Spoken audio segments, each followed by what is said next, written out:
feel like the season's restarting? No. No? No.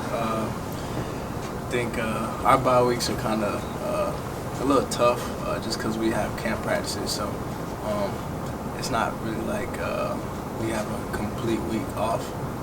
So it doesn't feel like season restarting. Saban kind of talked about with those bye weeks, you have to approach it with the right mindset.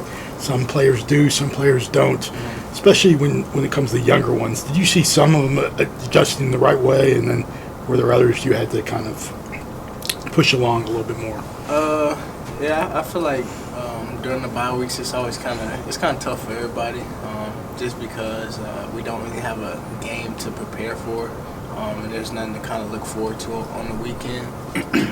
So I think it can be tough sometimes, kind of getting everybody going. But once everybody does get going, I feel like it goes well, and it's just like a regular week for us.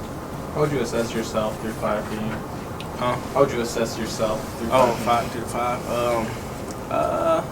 I think I did all right, but I still think it's a lot of things that I can do, and there's a lot of things that I will do. So I think it's going to be a major improvement, and I'm kind of like ready and excited to get this game going, because I think it's going to be a lot of improvement from those first 5 to these next few games we got. What are some of the things you're working on?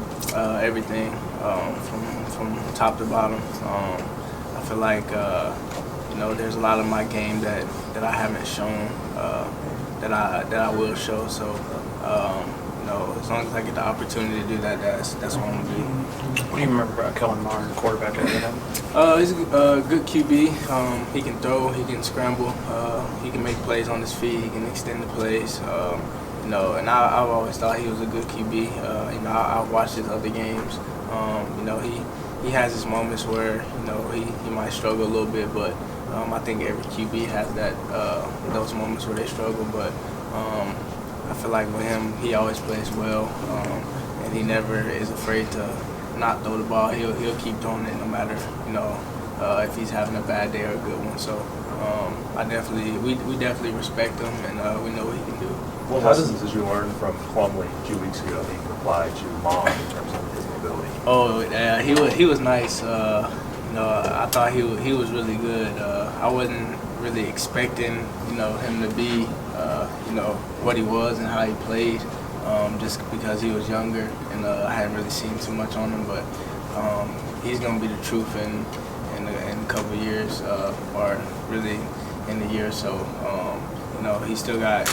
There's still a lot of things he got to improve on, but I thought he did. He was really good.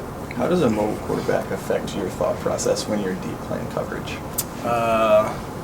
It kind of, as DBs, we know if we're playing a guy that can run, we might have to be in coverage for a little longer. We might have to be on our mans for a little longer. So it's kind of more of a having that stamina to keep going and finishing on the play. How's your thumb? It's better. It's better. Can you tell us what happened? I just got a little banged up, but it wasn't nothing where I couldn't play. So of course I played through that. Nick was obviously, after the Ole Miss game, Nick was a little bit critical of the perimeter tackling, especially from the secondary. It sounded like something the team focused on this last week. You're one of the best tacklers on the team, obviously leading it right now. Is there a key to kind of tackling in space and perimeter, containing a quarterback that is mobile and can move around? Well, I think tackling, a lot of people don't realize it's kind of one of the hardest things to do, especially open field tackling, especially with the people that we play, the opponents that we go against. So I feel like for me, I kind of pride myself on tackling. I think my freshman year I missed like a lot of tackles, and I remember getting yelled at by Coach Saban a lot. So every practice I kind of like, think about that moment, and I'm like, okay, let me make sure I make the tackle so he doesn't yell at me. So I pride myself on that, and I like being a good tackler, because it's good to be a good tackler. But I feel like during the bye week we worked on that a lot. I feel like we got better on open field tackling. So we should see a big improvement this week. You ever hear Nick's voice during a game? You know, kind of in the back of your head. Yeah, I have. A little scary? Not scary. I wouldn't say scary, but it's one of them things where it's like, man, you don't want them to yell at you, so you try to avoid that as much as possible. Turnovers have been such a big part of this series the last 5 to 6 years. What do you remember about turnovers in the past? How important they've been in the end games against A&M? Well, we try to get turnovers in every game. Turnovers is what gets you paid for real. Playing on defense, so we try to get as many of those as possible. Whether it's interceptions, fumbles, whatever it is. So we always want to get the ball back. For our offense, because our offense is great. So we try to get it in their hands as much as we can. I remember after the Orange Bowl last year, you had talked about how some of the stuff they did, especially with Kyler as big of a player as he is, you kind of got stuck between run reads and pass reads, right? How can you kind of combat that? To what? Like getting stuck between the run reads and the pass reads. Is there? It's difficult sometimes. It just depends on who you're playing and what they can do. It's especially difficult when you got a guy that can throw and run the ball.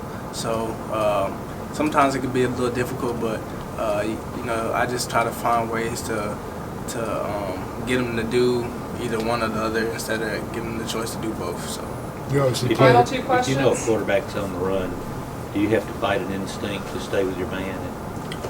Yeah, you do. Because if you don't, then your guy end up being open. They probably pass it to him. They might score a touchdown or something. So that's what you don't want. So it is a little hard sometimes when you know he possibly could run at any moment. So that's just something that you got to be. You got to be disciplined and kind of stay on your man. You played special teams your freshman year, right? Mm-hmm. Do you see, like, having that eye for special teams, having played it, do you see anything out of A&M special teams? They've been pretty good the last couple of years. What makes them so good? Man, they good all the time. Their special teams is like ridiculous. Especially, I remember my freshman year when we played at A&M.